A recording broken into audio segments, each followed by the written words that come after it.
اعوذ باللہ السمیع العلیم من الشیطان اللعین الرجیم بسم اللہ الرحمن الرحیم رب اشرح لی صدری ویسر لی امری واحلل عقدۃ من لسانی یفقہوا قولی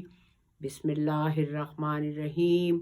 الحمد للہ رب العالمین والصلاة والسلام علی اشرف الانبیاء والمرسلین وخاتم النبیین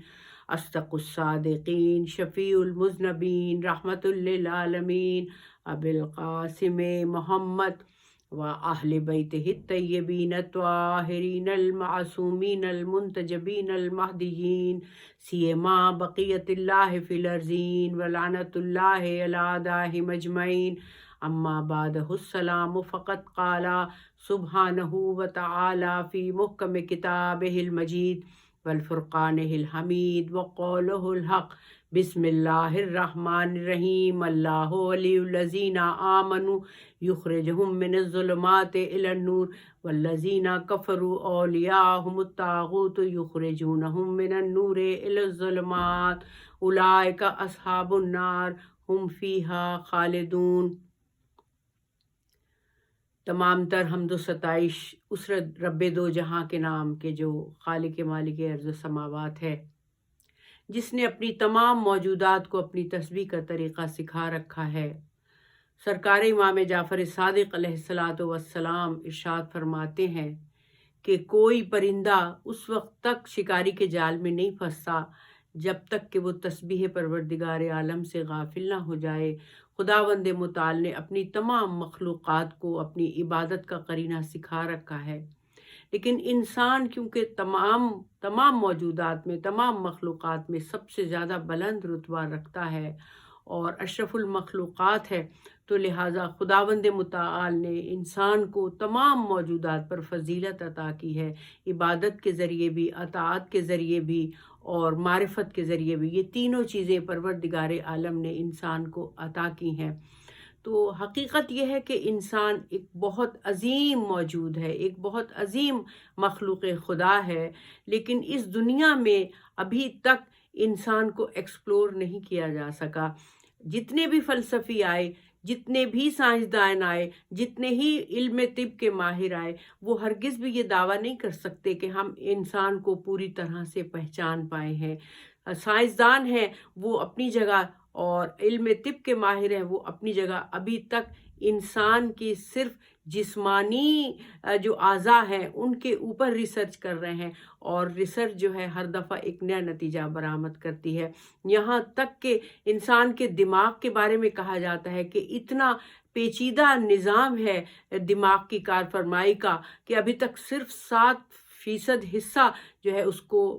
جو علم طب کے ماہر جو ہیں وہ اس کو ایکسپلور کر چکے ہیں۔ تو اب آپ یہ دیکھیے کہ انسان وہ موجود ہے کہ جو اللہ تعالیٰ نے جس کو بنا کر فخر کیا ہے، اور اللہ تعالیٰ نے اپنے فرشتوں پر بھی فخر کیا اور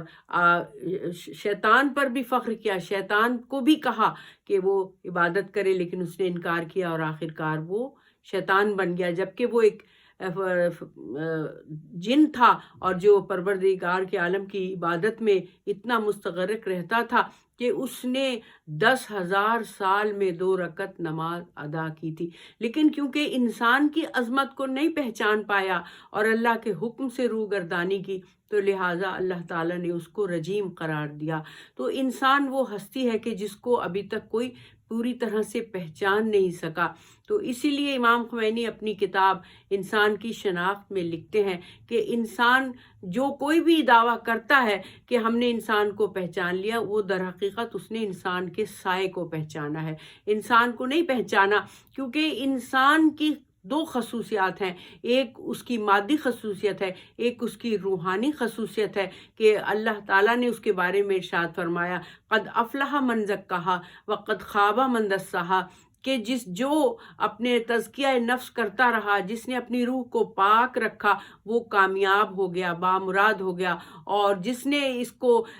گناہوں میں ملوث کر دیا، غفلت میں پڑ گیا، وہ برباد اور تباہ ہو گیا۔ تو لہٰذا انسان کی حیثیت جو ہے وہ 2 طریقے کی، ایک مادی حیثیت ہے اور ایک روحانی حیثیت ہے۔ تو مادی حیثیت جو ہے وہ بہت کم درجہ رکھتی ہے روحانی حیثیت کے مقابلے میں۔ مادی حیثیت کو ہم اس طرح سے بیان کر سکتے ہیں کیونکہ ہم اس کو ٹچ کر سکتے ہیں، محسوس کر سکتے ہیں، تو لیکن روحانی حیثیت وہ ہے کہ جتنا اس کے اوپر کام کیا جائے اتنے ہی دروازے جو ہیں علم کے مزید کھلتے چلے جاتے ہیں۔ تو اسی لیے مولائے کائنات علی ابن ابی طالب ارشاد فرماتے ہیں، من عرف نفسہ فقط عرف ربہ، جو کہ قطب العارفین ہیں،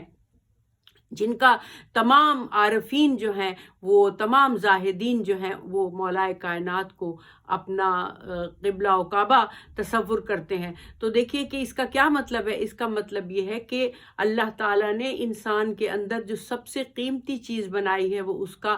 نفس ہے۔ اور نفس کیا ہے کہ اللہ تعالیٰ نے نفس کو ارشاد فرمایا کہ جو نفس وہ ہے کہ جب نفخت فیہ من روحی، اللہ نے بندے کے اندر اپنے روح کو پھونک دیا، جو کہ اس کی سب سے بڑی شرافت ہے، جو کہ سب سے بڑی بہترین اس کی ملکیت ہے کہ جو روح الہی اس کے اندر کار فرما ہے۔ تو جب وہ روح اس کے اندر پھونک دی گئی تو وہ مادہ، وہ جسم کے جو اللہ تعالیٰ نے مٹی سے خلق کیا تھا حضرت آدم کا، جب اس کے اندر روح آ گئی تو روح اور جو نفس تھا، روح اور مادہ جو تھا وہ مل کر نفس بن گیا۔ اور نفس کی بھی کچھ کیفیتیں ہیں، کیونکہ انسان کے اندر نفس کی بھی مختلف کیفیتیں ہیں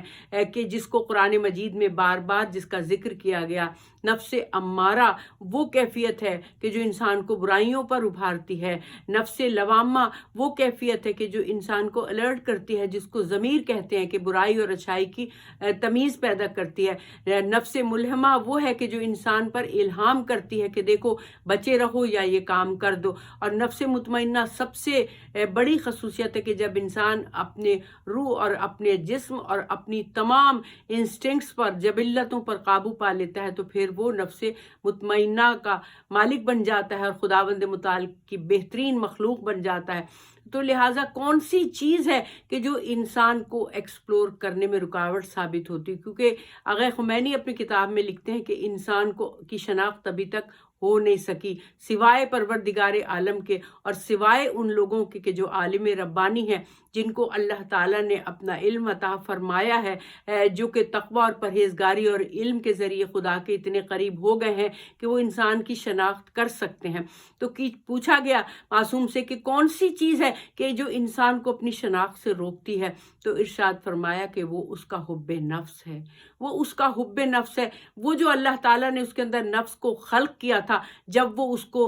اس کے اپنی ذاتی حب میں تبدیل کر دیتا ہے، اس کو صرف اور صرف اپنی ذات سے محبت پیدا ہو جاتی ہے اور وہ اس کی اپنی ذات کی محبت اس کے اندر کار فرما ہو جاتی ہے، تو پھر وہ اپنی پہچان کو بھول لیتا ہے۔ اس لیے کہ آپ یہ دیکھیے کہ حب نفس جب انسان کے اندر پیدا ہو جاتی ہے تو پھر وہ اب اس کا سفر، جہالت کا سفر شروع ہو جاتا ہے۔ ارشاد فرماتے ہیں کہ جہالت دو طرح کی ہوتی ہے اور جاہل دو طرح کے ہوتے ہیں، ایک جہل بسیط ہوتا ہے اور ایک جہل مرکب ہوتا ہے۔ جو حب نفس میں گرفتار ہو جائے، ہمیں سب کو یہ نشانیاں ڈھونڈنی چاہیے، ہمیں سب کو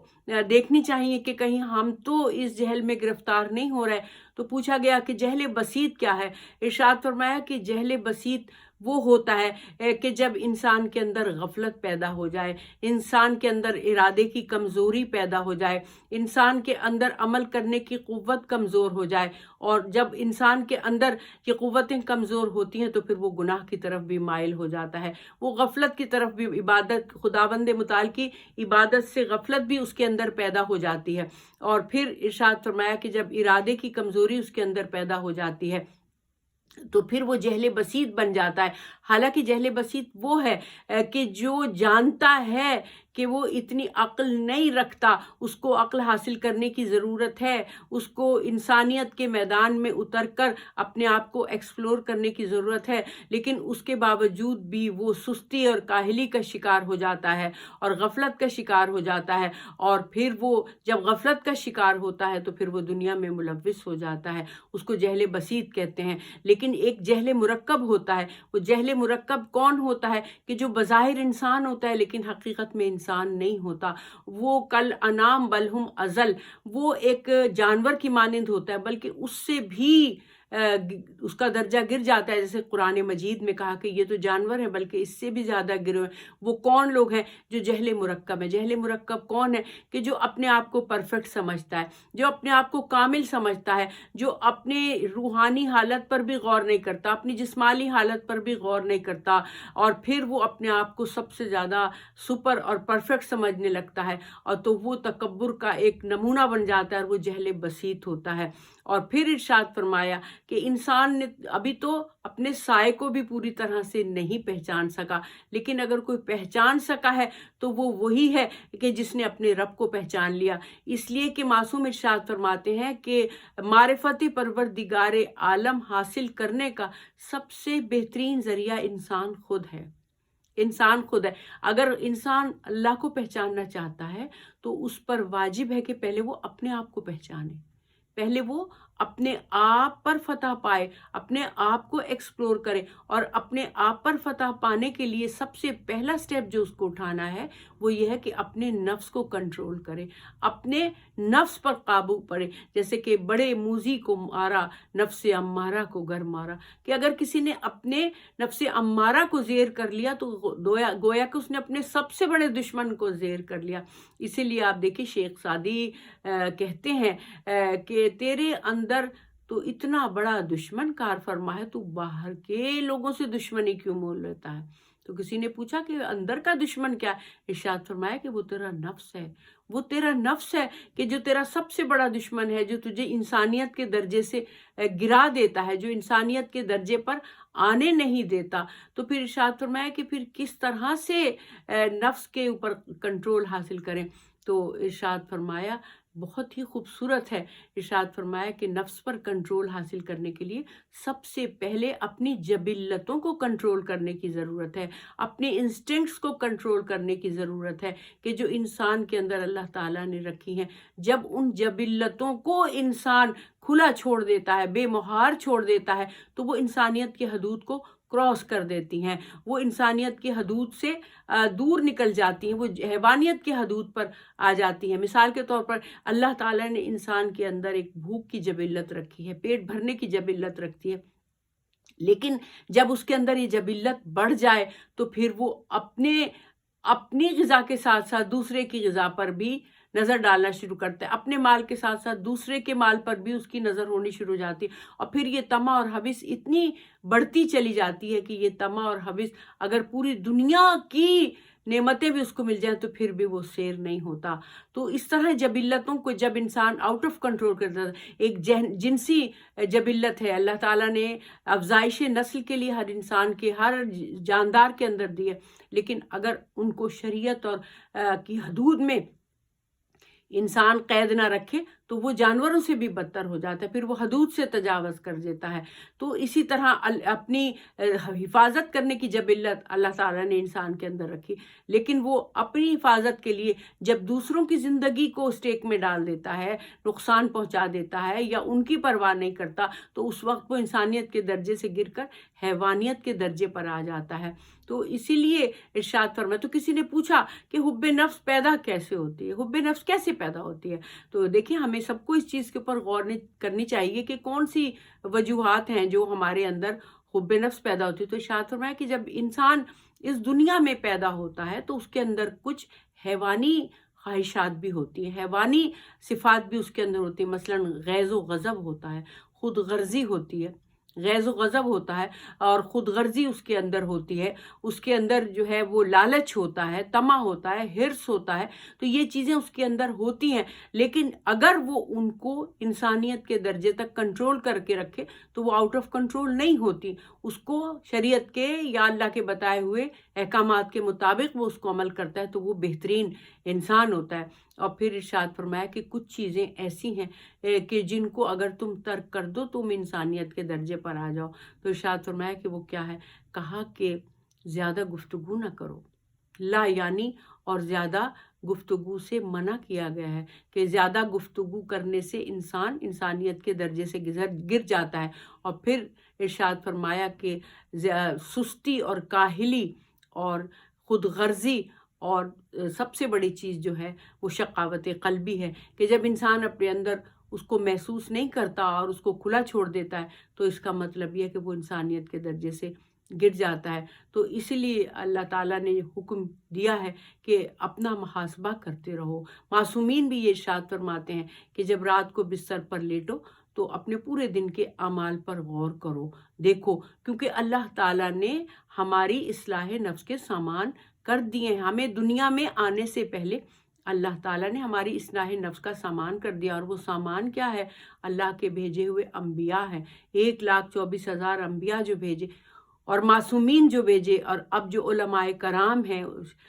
ذاکرین عظام ہیں، اور جو خدا کے بھیجے ہوئے وہ لوگ ہیں کہ جو علم کے میدان میں کام کرتے ہیں، وہ ہمارے لیے ایک بہت بڑی نعمت ہے۔ وہ ان کے فرمودات اور ان کی زندگی ہمارے لیے نمونہ عمل ہے۔ اور خاص طور پر اگر ہم دیکھیں کہ حضور اکرم حضرت محمد مصطفیٰ صلی اللہ علیہ وآلہ وسلم جو کہ انسانیت کی سب سے بلند ترین درجے پر فائز ہیں، کہ جن سے بڑا دنیا میں کوئی کامل اور مکمل انسان نہیں ہوتا، اور آپ کی گود میں تربیت پانے والے مولائے کائنات اور مولائے کائنات کی تربیت میں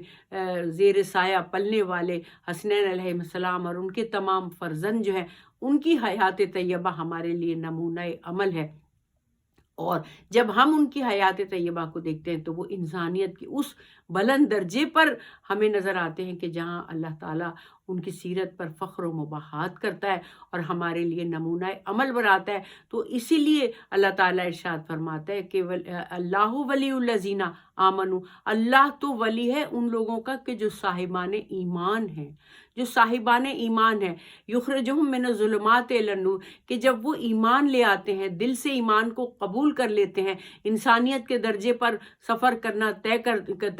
کرنا شروع کر دیتے ہیں، تو پھر اس کے بعد آپ یہ دیکھیے کہ وہ اگر ظلمات میں ہیں بھی تو اللہ ان کو نور کی طرف لے جاتا ہے، ان کو نور کے مرکب پہ سوار کر دیتا ہے۔ اور پھر وہ والذین جاہدوا فینا لنہدینہم سبلنا، کہ جو اپنے نفس پر جد و جہد کرتا ہے، کوشش کرتا ہے، اور کوشش کر کے انسانیت کے بلند درجے پر فائز ہونا چاہتا ہے، تو پھر اللہ اس کو ظلمات سے نور کی طرف نکال دیتا ہے، گمراہی سے ہدایت کی طرف لے جاتا ہے۔ والذین کفروا، اور جنہوں نے انکار کیا، جنہوں نے تکبر کیا، جو حب نفس میں گرفتار ہو گئے، ان کے بارے میں اللہ تعالیٰ کیا کہتا ہے؟ والذین کفروا اولیاءہم الطاغوت، یہ تو طاغوت کے ولی ہیں، طاغوت کے ولی ہیں، اور پھر ان کو اولیاء الذین طاغوت یخرجہم من الظلمات الی النور، من النور الی الظلمات، اور پھر وہ نور سے ظلمات کی طرف ان کو پلٹا دیتا ہے، کہ جو پیدا تو وہ نور پہ ہوئے ہیں، لیکن جب اللہ تعالیٰ کی نافرمانی کرتے ہیں تو وہ پھر ظلمات میں چلے جاتے ہیں۔ کیونکہ میں نے جیسے پہلے بھی آپ کو بتایا، انسان اشرف المخلوقات ایک ہی وجہ سے ہے، نفخت فیہ من الروح، ہر شخص میں اللہ نے اپنی روح پھونکی، اور روح جو ہے وہ اشرف ترین چیز ہے، بلند ترین چیز ہے۔ روح الہی جو انسان کے اندر کار فرما ہے وہ بلند ترین چیز ہے، اور وہی انسانیت ہے، اسی کو انسانیت کہا جاتا ہے۔ باقی کسی زیرو کو، کسی موجود کو انسانیت کیوں نہیں دی گئی، کیوں نہیں اس کو انسان کہا گیا؟ اس لیے کہ اس کے اندر روح الہی انسان کے اندر اللہ نے پھونکی ہے، اور جو روح الہی اپنی پھونکی ہے اور پھونکنے کے بعد اس کو اشرف المخلوقات بنایا ہے، تو اللہ یہ چاہتا ہے کہ وہ انسانیت کے اس درجے پر فائز رہے، اس درجے پر فائز رہے کہ جس درجے پر فائز رہنے کا حکم ہے۔ تو اس کے لیے ضروری یہ ہے کہ آپ ہمیشہ ان چیزوں کو مد نظر رکھیں کہ جو آپ کو انسانیت کے درجے سے گراتی ہیں، جن میں سب سے بڑی چیز جو ہے، جو آپ کو انسانیت کے درجے پر بلند کرتی ہے، جو ہمارے معصومین کی سیرت کا بھی ایک بہت بڑا پہلو ہے، وہ عفو درگزر ہے، وہ نرم روی ہے، نرم رویہ ہے، نرم گفتار ہے، لوگوں کو معاف کر دینا ہے، لوگوں کی خطاؤں سے جلد درگزر کر دینا ہے، سخاوت ہے، شرافت نفس ہے، دھیما پن ہے، اور سب سے بڑی چیز جو ہے وہ اپنے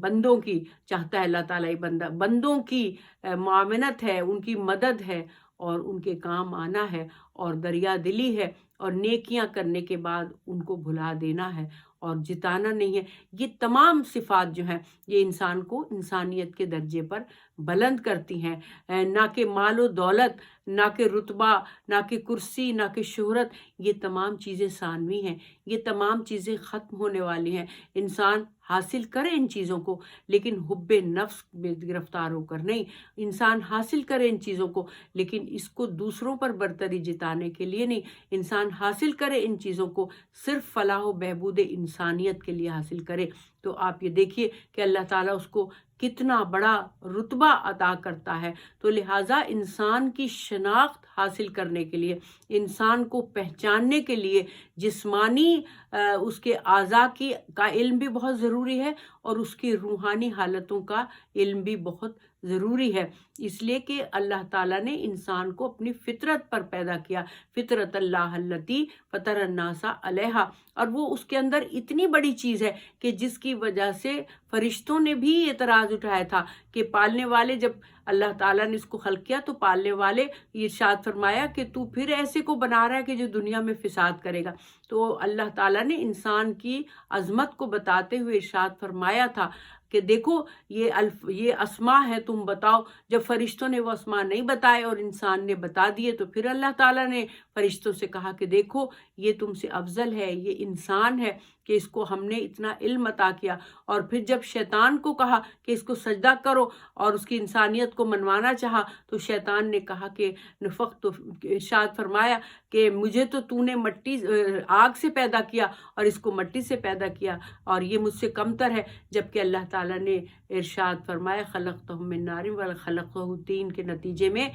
کہ مٹی کا جوہر جو ہے وہ آگ سے زیادہ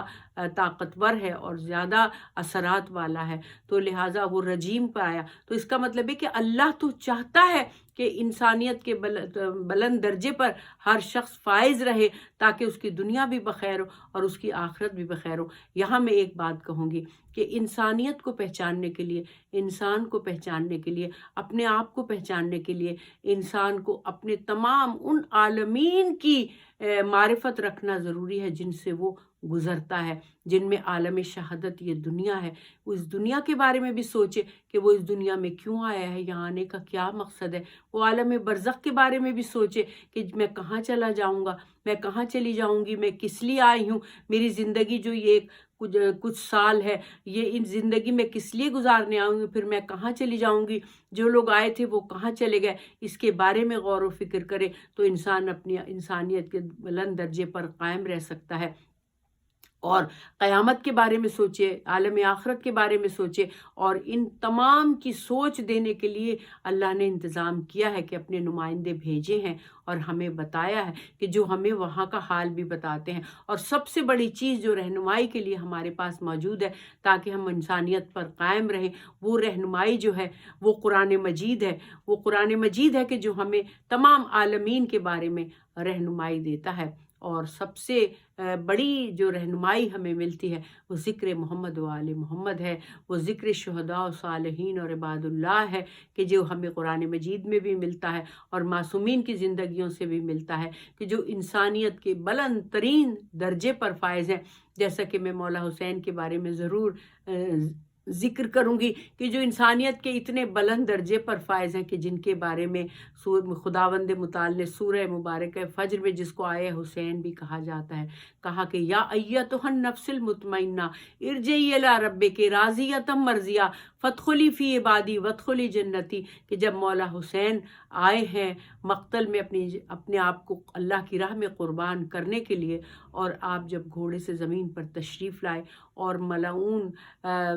شمر آپ کے سینے پر چڑھ کر بیٹھا، اور اس نے، میں کیسے عرض کروں، میں زبان میں طاقت نہیں، کہ جب آپ کے مبارک سر کو آپ کے زخمی تن سے جدا کیا، اور اس وقت عالمین میں یہ آواز گونجی کہ یا ایتھا النفس المطمئنہ ارجعی الی ربک راضیۃ مرضیہ فادخلی فی عبادی وادخلی جنتی۔ اللہ تعالیٰ ہماری اس عبادت کو قبول فرمائے اور ہمیں خداوند متعال کے راستے پر چلنے کی توفیق عطا فرمائے، اور ہم جو انسان ہیں، اللہ نے ہمیں انسان کی شکل میں بنایا، تو ہمیں اپنی حیوانیت کو ختم کر کے انسانیت کی منزلیں طے کرنے کی توفیق عطا فرما، اور جب ہمیں اللہ کے روبرو جانے کا وقت آئے ہمارے پاس، تو پروردگار ہم ایک انسان کی حیثیت سے جائیں، جب قیامت میں محشور ہوں تو ایک انسان کی حیثیت سے مشہور ہوں، کہتے ہیں کہ جو بظاہر انسان ہوگا لیکن اس کے اندر حیوانیت بدرجہ عتم ہوگی، وہ انسان کی شکل میں محسوس نہیں ہوگا بلکہ الٹے جانور کی شکل میں محفوظ ہوگا۔